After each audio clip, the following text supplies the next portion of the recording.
Oi pessoal, meu nome é Davi Martins e esse é mais um vídeo do canal sobre livros.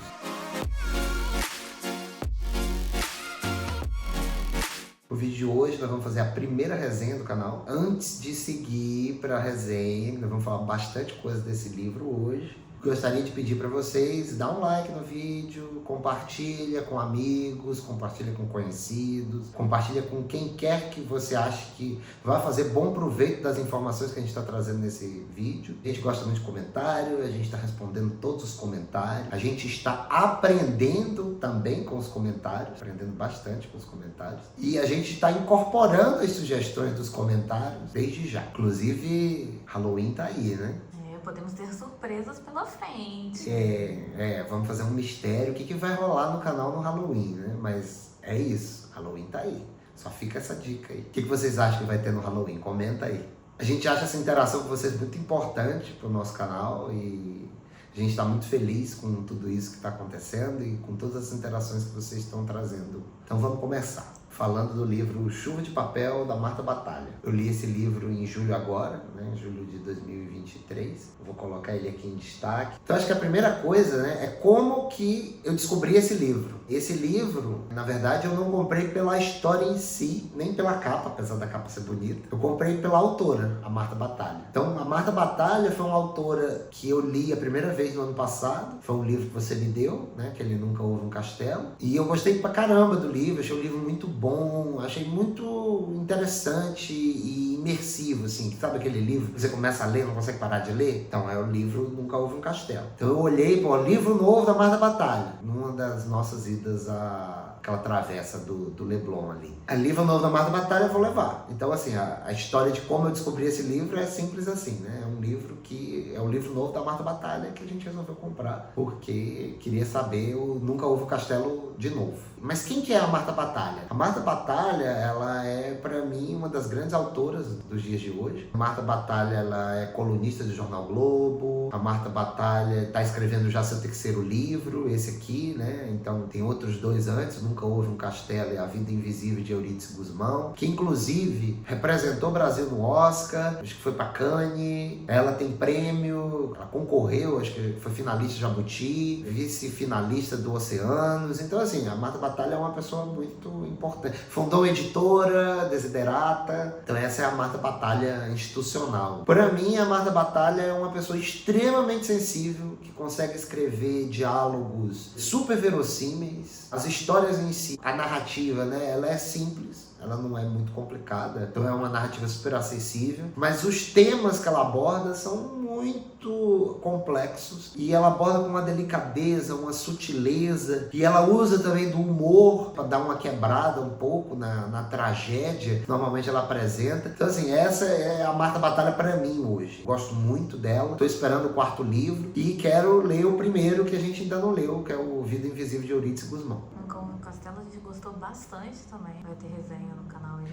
Vai, o Nunca Houve um Castelo vai ter resenha, apesar de ter sido um livro lido no ano passado. Ele é um livro assim que eu tenho anotações extensas sobre ele. Foi um livro que mexeu muito comigo, eu compartilhava muito com a Débora enquanto eu ia lendo o livro. Acho que vai ser não sei se o próximo, porque o Halloween tá aí, mas vai ser uma das próximas resenhas sim que a gente vai fazer. O Chuva de Papel eu não li, mas o que você me contou eu já começava a chorar. Ele tem, né, ele é considerado um traje-comédia, em termos de gênero, se fosse categorizar ele em algum. Porque ele tem muitos momentos trágicos e ele tem alguns bons momentos de comédia. Acho que é legal a gente explicar, né, que esse é o primeiro vídeo de resenha, então o pessoal não sabe. Até agora, e até essa parte do vídeo, nós vamos seguir sem grandes spoilers da história. Então a gente vai falar coisa que tá na orelha do livro, um pouco da história ali, contextualizar a personagem, mas sem spoiler. Depois dessa parte, nós vamos falar um pouco de como que foi, né, alguns momentos-chave do livro, o que eu senti, o que me lembrou, referência a algum outro livro que eu tenha lido, e aí sim vai ter spoiler, mas isso vai estar indicado no vídeo, então não precisa ter medo do spoiler, né, vai ter um spoiler alert alert ali em algum momento. E aí, a partir desse momento, vai ter uma análise mais profunda, né, do livro e do que ele me provocou. Então vamos lá. Nós vamos começar agora a falar do enredo do livro, um pouquinho, sem spoiler por enquanto. O livro em si, ele acompanha a jornada de decadência de um jornalista policial aqui do Rio de Janeiro, que chama Joel. Então mostra, desde a infância dele até a velhice, como que ele vai perdendo a motivação de escrever e a motivação de viver. Mostra também como que a relação forçada que ele tem com a dona de casa da Tijuca modifica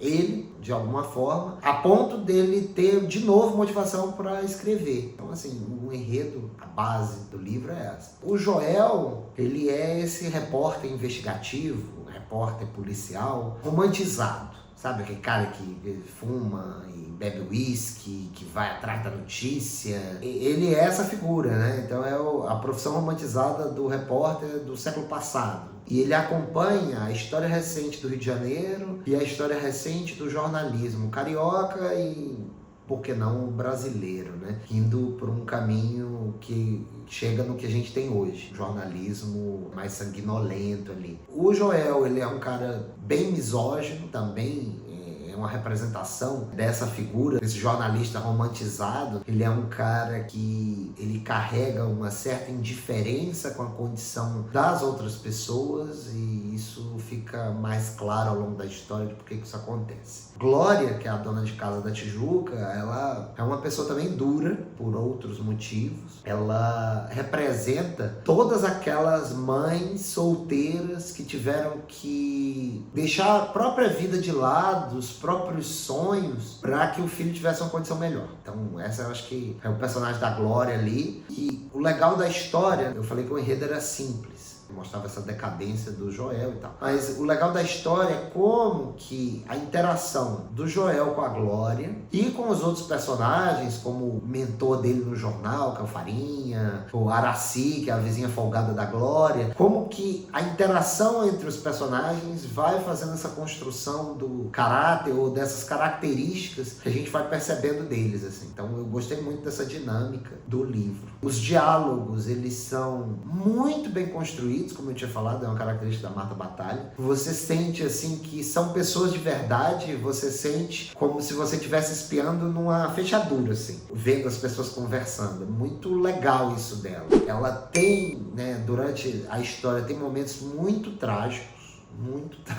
mesmo, assim, bem chorosos. Ela dá uma quebrada com humor nisso, mas a história, assim, eu diria que ela é bem trágica. O livro, ele tem duas metades, parece pleonasmo dizer isso, mas não, é pleonasmo.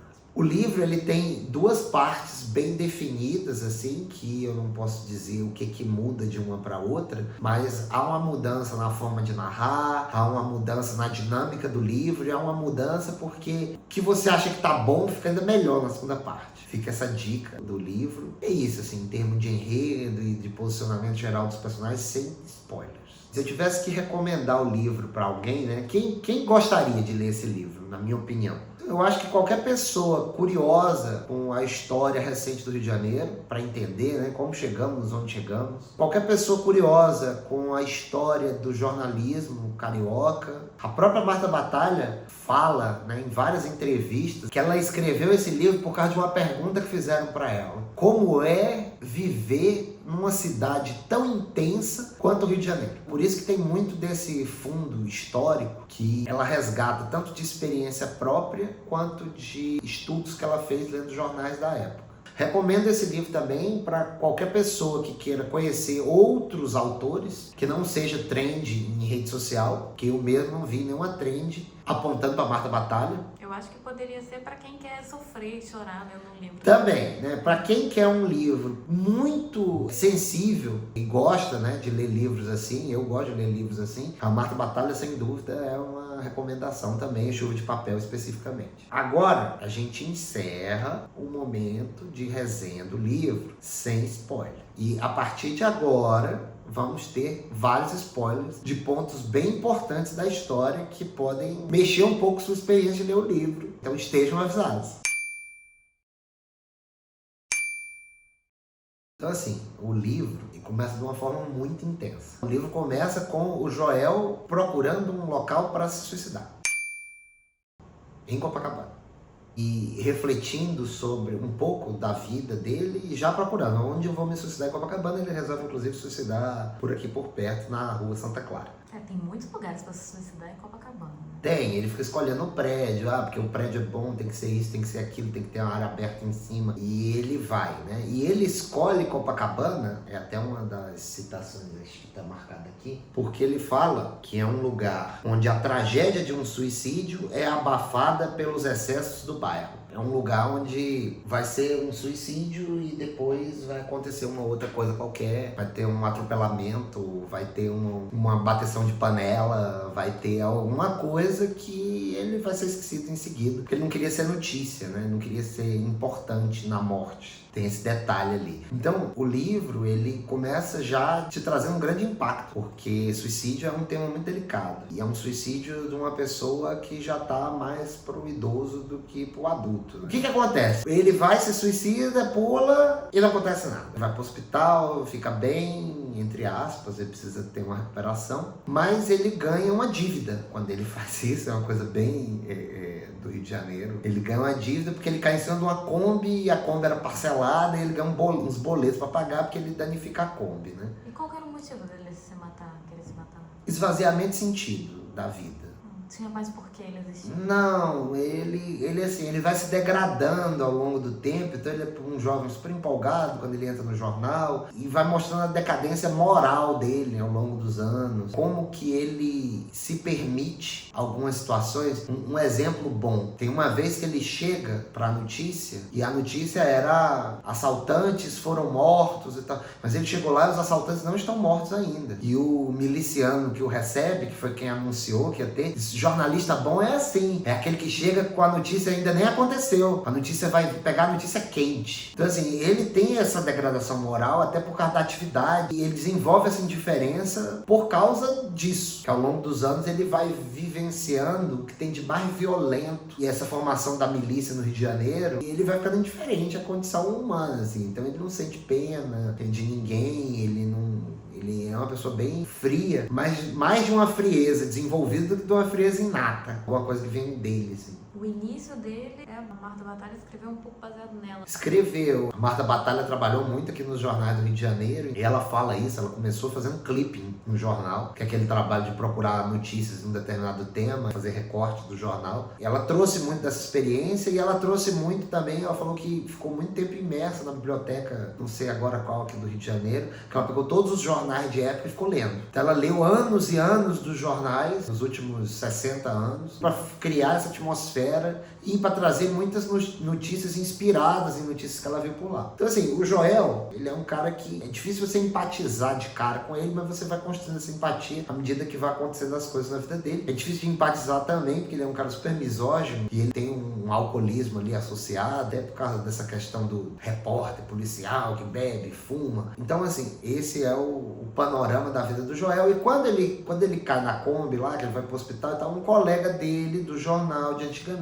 Ele não pode ficar sozinho, porque ele tentou suicídio. Ele leva ele para ele morar com a tia dele, eu acho, que é a Glória, que é essa dona de casa tijucana, que tinha um sonho de ser comissária de bordo e larga tudo para cuidar de uma filha que nasceu de um relacionamento extraconjugal, não dela, né, do cara com que ela se relacionava. E é uma filha que ela decidiu ter depois de alguns abortos. Também é uma personagem assim, muito complexa de construção, de como ela é, de por que ela é tão dura. Então você vê a Glória, ela é uma dona de casa ranzinza, que briga bastante, reclama bastante de muita coisa, desde coisa básica como tampa da privada, toalha molhada. Então, ela reclama muito de coisas da casa que estão arranjadas de uma forma e que devem se manter arranjadas da mesma forma. Aos poucos você vai entendendo mais, né? Também a Glória, assim como entende o Joel, você entende a Glória. É aquele negócio que você falou, né? É uma história simples, mas não é simples, é complexa porque é da vida real, né? Você tem. Não é difícil você empatizar com os personagens porque eles não são bons nem ruins. Eles são reais, eles têm várias camadas. A forma como eles são construídos é muito humana. Isso é uma característica que eu gosto muito da Marta, sempre reforço. Então, assim, a Glória, ela gosta muito de novela, então ela fica vendo novela. E eu acho muito legal que ela tem umas frases que é a experiência de vida dela, mas a experiência de vida dela é uma filosofia super profunda. Então não se engane, assim, a Glória tem muita coisa para ensinar pra gente. À medida que ela vai falando, assim, tem muito detalhe, tem coisa muito sensível que ela fala e profunda, né? Mas que ela diz que aprendeu alguma coisa fazendo empada para sustentar a filha, alguma coisa assim. Experiência de vida. Então, assim, eu falei individualmente de cada um deles e eles são dois personagens muito fortes. E, como é esperado, quando juntam os dois, é explosão. Por que é explosão? Joel, ele quer morrer por tudo. Assim. Para ele é uma meta. Ele precisa morrer porque não faz mais sentido. A Glória, não. A Glória quer preservar a própria vida e a vida do Joel. Então ela cuida dele nesse sentido. E tem um detalhe. Ele vai para lá porque não pode ficar sozinho. E acontece a pandemia. Então ele é obrigado, por isso que a gente fala da convivência forçada dos dois. Ele é obrigado a ficar lá com ela, porque eles ficam em isolamento social, os dois, juntos, nesse apartamento. Outra coisa que foi legal no livro trazer, né? Essa parte da pandemia que todo mundo viveu. A Marta escreveu o livro na pandemia, então por isso que também ela trouxe esse pano de fundo e para criar essa atmosfera de forçar. Porque, assim, em outras circunstâncias, talvez ele conseguisse sair dali em algum momento, mas aí ele ficou forçado a ficar lá, tanto pelo suicídio quanto pela pandemia. Né? Então ele precisava de monitoramento e eles precisavam ficar lá por isolamento. E é muito curioso, assim, a Glória fica esperando uma filha que nunca vem.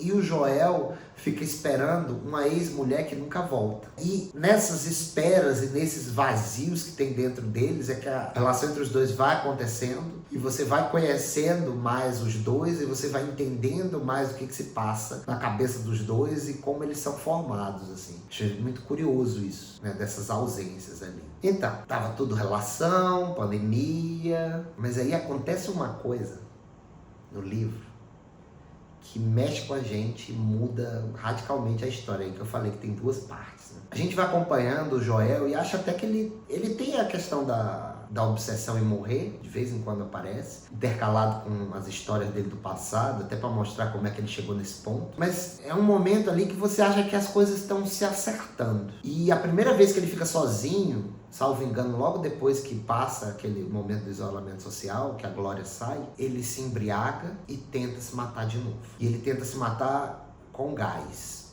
no fogão. Né? Então ele coloca a cabeça dentro do forno, liga o gás. E acontece assim um negócio muito dramático, profundamente doloroso.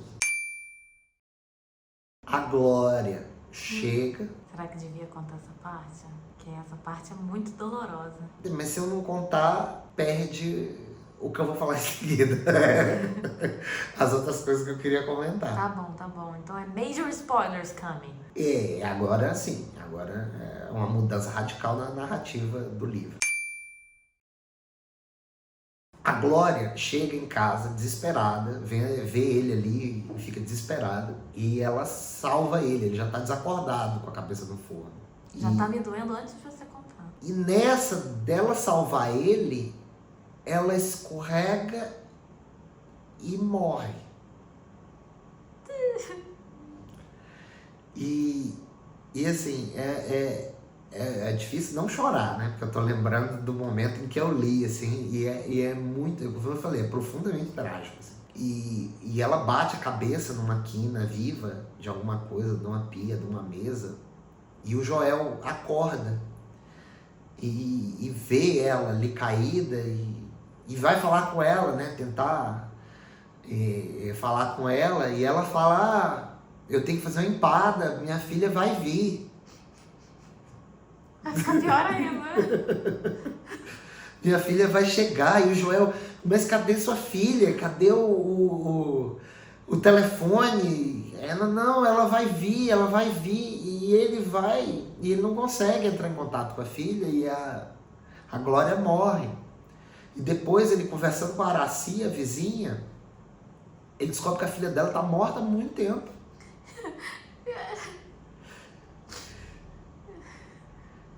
E que ela aguarda, tá difícil falar, que ela estava aguardando uma filha que não ia voltar mais. Que foi uma filha que ela sacrificou a vida dela pela filha, fazendo as empadas que pagou a faculdade de Direito da filha.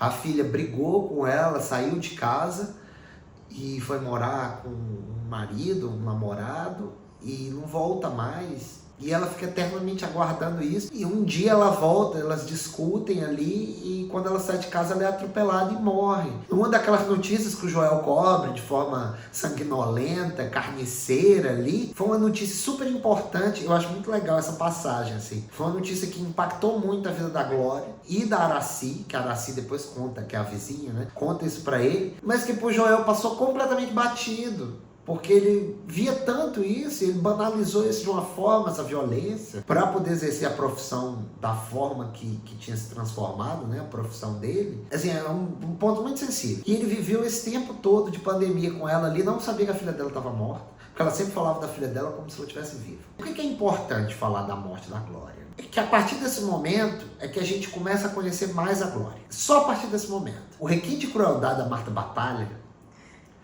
é enorme na construção da Glória e é fantástico isso para narrativa. E a Glória é uma personagem muito real, né? É uma personagem muito real, porque é uma mulher muito sofrida. E a filha morreu e ela morreu. E, enfim, né? É isso, acabou.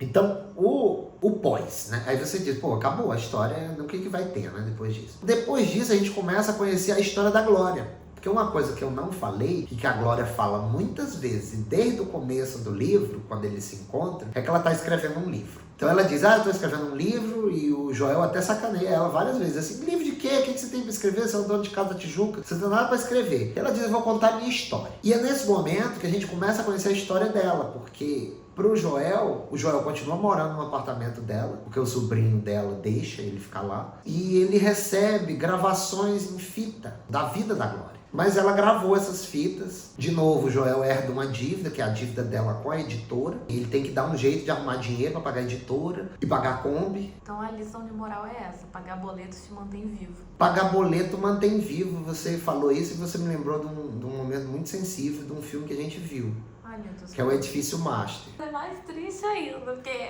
são várias glórias no Edifício Master. É. Que tem uma senhora no Edifício Master, eu não sei se você lembra, que ela foi assaltada, o Edifício Master aqui em Copacabana, de novo, voltando no tema de Copacabana, mas ela foi assaltada e o ladrão leva ela rendida para casa, para roubar a casa dela. E ele rouba tudo dela. E ela fala isso, né, que em algum momento ela foi pra janela para pular lá do Edifício Master, e ela só não pulou porque ela tinha uma dívida da C&A, de uma loja. Ela disse, eu não vou deixar dívida para ninguém, então não vou me matar. E ela não se matou por causa disso, por causa da dívida, né? Então, esse seu comentário ele é pertinente no sentido de que o Joel não é tão simples assim, né? Ele vê a Glória ali naquele momento de morte, pós-morte, ele humaniza a Glória e ele entende um pouco mais da complexidade dela e ele se envolve com ela nesse sentido. E aí tem as dívidas também, né? Isso faz com que ele volte a escrever, e ele escreve esse livro sobre a Glória, né? O livro não é tão simples assim, a gente tá dando só uma resumida para manter interessado também, né? Mas tem muitas outras coisas para vocês descobrirem no livro. A gente não tá fazendo um resumo do livro aqui. Não. Tem muitas passagens curiosas. Tem uma coisa que me chamou... Duas coisas, assim, me chamaram bastante atenção pra gente até encerrar essa parte. Senão eu vou chorar e é complicado, né? É realmente um livro que eu chorei muito ali. A Glória, a partir desse momento, a gente começa a conhecer mais a Glória. E quem é a Glória? A Glória queria ser comissária de bordo e não foi. A Glória queria ter uma casa, conseguiu esse apartamento que ela mora na Tijuca. Mas ela queria isso. Para ela, o amor é ter moradia. A Glória teve vários abortos, porque ela não conseguia entender como que ela ia ter um filho. Ela não tinha um casamento, ela não tinha uma estrutura psicológica, não digo nem uma estrutura de construção familiar, porque a família não se constrói com normatividade, mas ela não se sentia apta. A partir do momento que ela se sentiu apta, ela decidiu que ia ter a filha e pronto. E o amante dela não queria, era médico, ficava sempre sugerindo os abortos, inclusive ele encaminhou ela, acho que para todos os abortos que ela fez, e ela não quis mais e encerrou a relação com ele. Então essa é a Glória. A Glória é uma pessoa que fazia empada e vendia empada para pagar a faculdade da filha e tudo mais, todo o ensino, não só a faculdade. Toda a educação da filha ela pagou com empada, ela fala isso várias vezes, ela tem muito orgulho disso. E você vê como que a Glória é uma pessoa simples, que tinha sonhos simples, e mesmo assim ela não realizou esses sonhos. O da comissária de bordo é uma passagem assim que é bem curiosa, que me lembrou uma outra coisa. Quando ela vai para ser comissária de bordo, ali na Cinelândia, ela vai num escritório, tem um processo seletivo para ela ser comissária de bordo. Antes dela falar qualquer coisa, a moça que recebe já julga ela. Pergunta, inclusive, se ela quer ser comissária de bordo para poder viajar ou para poder fugir daqui, da vida que ela tem, da rotina que ela tem. Mas o comentário que ela faz, eu vou agora pegar o livro aqui de novo, que é a outra marcação que a gente tem, é sobre sapatos. E ela fala assim: meu filho, sapatos são alcaguetes. Definem pessoas, dizem a que vieram e de onde vieram. Então, assim, quando ela chega, ela é julgada pelo sapato. Isso me lembrou muito um personagem de uma outra autora que eu gosto muito, que é a Patrícia Mello. Com certeza vai ter resenha aqui no canal, que eu tenho tudo dela aqui. O Michael, que é o personagem do Matador, livro da Patrícia Mello. Um parêntese, um pouco grande. No Matador, o Michael, ele não quer ser matador, mas a vida leva ele a ser matador. Tem mais coisa em jogo ali. Mas uma das forças que motiva ele a decidir de vez ser matador são sapatos. Então ele olha os sapatos das pessoas, estão querendo contratar ele para matar, e ele olha assim e diz: poxa, eu preciso ser matador para conseguir dinheiro para ter sapatos igual dessas pessoas. Então, assim, enquanto que o Michael se motiva a ser uma coisa diferente do que ele é, porque o sapato dele não é o que ele acha que ele tinha que ser, a Glória se desmotiva. Então a Glória olha para os sapatos e diz: ah, não tenho sapato, não sou comissário de bordo, não é para mim, vou ser o que eu sou, a dona de casa. E é um momento assim de decisão da vida dela, que ela muda o foco, ela não quer mais ser comissária de bordo. Será que Marta Batalha bebeu do Matador, de Patrícia Mello? Não sei, mas é um livro bem famoso, virou filme, e esse certamente a gente vai resenhar em algum momento, fazer uma releitura dele. Um outro ponto, para fechar essa sessão, um ponto que eu achei curioso também, é que a gente pensa que a Glória vai desaparecer porque ela morreu. E, na verdade, na segunda metade, ela é muito mais presente, por causa das fitas. E a estrutura que a Marta Batalha escolheu para o texto, para representar as fitas, é sensacional. Então são frases curtas, faladas, devaneios, digressões, e ela vai falando e vai tirando foco e fala do sapato do menino, e na outra gravação o menino troca o sapato, na verdade ele vai com um chinelo e depois vai com um sapato, e ela fala que o sapato é feio. Mas foi um artifício a fita, né? Para Marta Batalha manter a Glória na história e para Marta Batalha utilizar uma coisa que eu adoro em encontros, que é o fluxo de consciência. É falar ou pensar em fluxo de consciência, que é um artifício que o Caio Fernando Abreu usa bastante nos contos dele. A Marta usa, só que aqui justificado pela fala. E aqui, diferente do Caio Fernando Abreu, é um fluxo de consciência de uma dona de casa ranzinza que batalhou tudo para a filha ter, né, uma educação, e a filha até a largou, a deixou, mas ela nunca deixou de amar a filha, claro. Então, assim, o livro é sensacional, é um livro muito bom, eu recomendo. Eu recomendo a Marta Batalha de uma forma geral também. E agora vamos para a minha nota sobre o livro. Falei muito bem, mas não vou dar 10. Por que eu não vou dar 10? Que você é exigente. Não é porque eu sou exigente, é porque a culpa não é do livro, a culpa é minha que eu não vou dar 10. Tá terminando o relacionamento. Não é você, sou eu.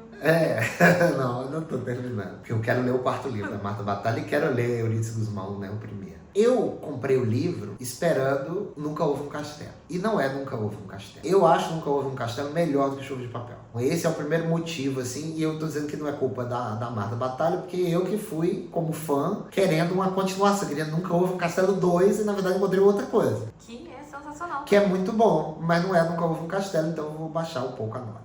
Eu tinha que ter te dado esse de presente de novo. E a outra coisa, apesar dela fazer isso muito bem, trazer esse background do jornalismo e da história recente do Rio de Janeiro, na primeira metade isso é muito presente e eu achei um pouco cansativo. Achei que mostra muito da pesquisa que ela fez, torna o livro muito detalhado, e se você viveu essa época, provavelmente você vai identificar notícias, mas eu achei um pouco cansativo e me dificultou um pouco a leitura da primeira metade. Tanto que eu demorei bem mais tempo para ler a primeira parte do livro, e a segunda metade do livro eu li muito rápido. Por causa dessas duas coisas, né? Não é Nunca Houve um Castelo 2, e achei um pouco excessiva as descrições das reportagens, das questões jornalísticas. Minha nota pro livro é 8 de 10. Caramba, quem será um 10? nessa série de resenhas, hein? Eu acho que Nunca Houve um Castelo é 10, mas não tenho certeza não. Vou ter que analisar. Para fechar o vídeo, a gente queria fazer uma coisa diferente. A Débora me deu de presente, vou mostrar para vocês, né, apresentar, esse kit de clube de livros. É uma coisa super curiosa, a latinha, né, de metal. Aqui a gente tem cartas. E essas cartas, elas trazem perguntas para posicionar num clube de livro. E a ideia é que a gente pegue 2 dessas cartas e fale, responda-as para esse livro especificamente. Então, todo vídeo de resenha a gente quer fazer isso, pegar 2 cartas aleatórias e responder as perguntas sobre o livro resenhado. Então, eu vou puxar aqui a primeira, vou compartilhar com vocês. A primeira pergunta é essa daqui. Quais são as 2 perguntas? Eu vou mostrar a outra também. As 2 perguntas são bem relacionadas, dá para respondê-las de uma vez só e resumi-las numa pergunta só. Quais são os temas que aparecem no livro? Os temas, acho que eu até respondi bastante essa pergunta, né? História recente do Rio de Janeiro, história recente do jornalismo carioca. Tem uma questão dos bairros do Rio de Janeiro, que acaba sendo um tema implícito. Acho que outro tema também são vidas brasileiras, né? Vidas brasileiras de pessoas normais, assim, então uma dona de casa, um jornalista, um repórter, de mais de uma dona de casa, porque a Aracy, a gente não falou quase dela, mas é um personagem sensacional, e a relação dela com os namorados, na verdade com um namorado é bem curiosa, assim, deixo de gancho para vocês lerem o livro e conhecerem a Aracy também. E eu acho que é isso, assim, os temas principais. Tem uns temas mais sutis, né? Tem a questão do aborto, tem a questão de como se lida com a violência no dia a dia, tem o luto, como que lida com o luto, tem como que lida com relacionamentos pessoais, amorosos. Então, assim, como que lida, né, com isso, com vários relacionamentos, com a vida, né? É um livro sobre a vida de pessoas brasileiras, né, no Rio de Janeiro. Os temas principais são esses. Vamos pegar outra pergunta? Outra pergunta.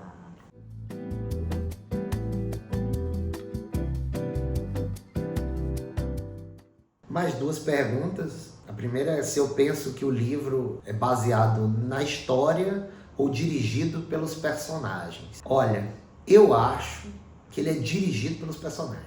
Porque até eu vi umas entrevistas da Marta Batalha, que ela fala que muito dos personagens não tá na história, que ela foi construindo, ela construiu pessoas mesmo, e essas pessoas interagiram naquela história que ela fez, mas as pessoas têm mais camadas que ela não coloca ali, mas que ela construiu para entender os personagens. Então eu acho que é um livro que os personagens que governaram a história, mais do que a história em si, né, que governou os personagens. A outra pergunta, eu já respondi. Descreva um plot twist significante se houver algum. É a Morte da Glória. A Morte da Glória realmente é um plot twist que traz um outro tipo de história a partir de então, traz mais fluxo de consciência, traz a questão das fitas, traz a questão da vida da Glória, que é super sofrida e que inclusive sensibiliza e motiva o Joel novamente. Então é isso, pessoal. Esse foi o vídeo de resenha do Chuva de Papel da Marta Batalha. Espero que vocês tenham gostado. Deem um like no vídeo se gostaram. Comentem algum livro que vocês acham que tem a ver com a Marta Batalha, ou que tem a ver com esse tema que a gente está falando, de vidas brasileiras, história do Rio de Janeiro, tudo isso que a gente falou no vídeo. Compartilhem o vídeo com outras pessoas para que conheçam a Marta Batalha, para que conheçam o Chuva de Papel. Realmente é um livro muito bom, 8 de 10 é uma nota muito boa. Estou esperando o 4º livro da Marta Batalha, e é isso. Obrigado e até o próximo vídeo do nosso canal sobre livros.